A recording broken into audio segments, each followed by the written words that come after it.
Ratusan warga ajukan permohonan pulang kampung.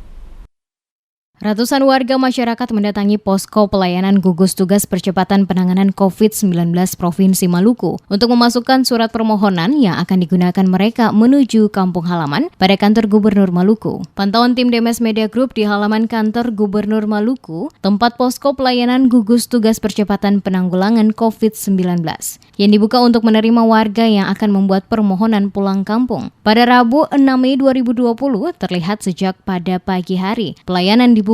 Puluhan warga masyarakat datang ke posko untuk membuat surat izin mereka yang merupakan suatu syarat dapat pulang ke kampung halaman masing-masing. Jika sebelumnya pemerintah melarang warga tidak diperbolehkan untuk pulang ke kampung halaman masing-masing, akan tetapi saat ini warga dapat pulang ke kampung halaman mereka dan hanya diperbolehkan untuk situasi-situasi tertentu saja. Dan kebanyakan warga yang datang untuk membuat surat izin permohonan berasal dari kalangan muda-mudi dan mahasiswa, seperti calon siswa TNI yang tidak lolos dalam seleksi tes, dan mereka banyak yang berasal dari daerah Pulau Buru, Maluku Tenggara, Maluku Barat Daya, dan Kabupaten Kepulauan Tanimbar. 2 meja disediakan petugas untuk melayani warga yang datang untuk mengajukan permohonan pulang kampung. Setiap orang yang mengajukan permohonan wajib mengisi formulir administrasi sebagai persyaratan permohonan dan keperluan untuk disetujui tim gugus tugas. Bukan saja dari kalangan muda-mudi dan mahasiswa yang datang untuk mengajukan surat permohonan, akan tetapi masyarakat umum juga terlihat hadir sejak pagi hari saat posko dibuka hingga dengan siang harinya terlihat berdiri mengantri di depan petugas untuk memasukkan permohonan seperti kartu tanda penduduk dan surat keterangan lainnya sebagai syarat untuk mendapatkan izin menuju ke kampung halaman mereka.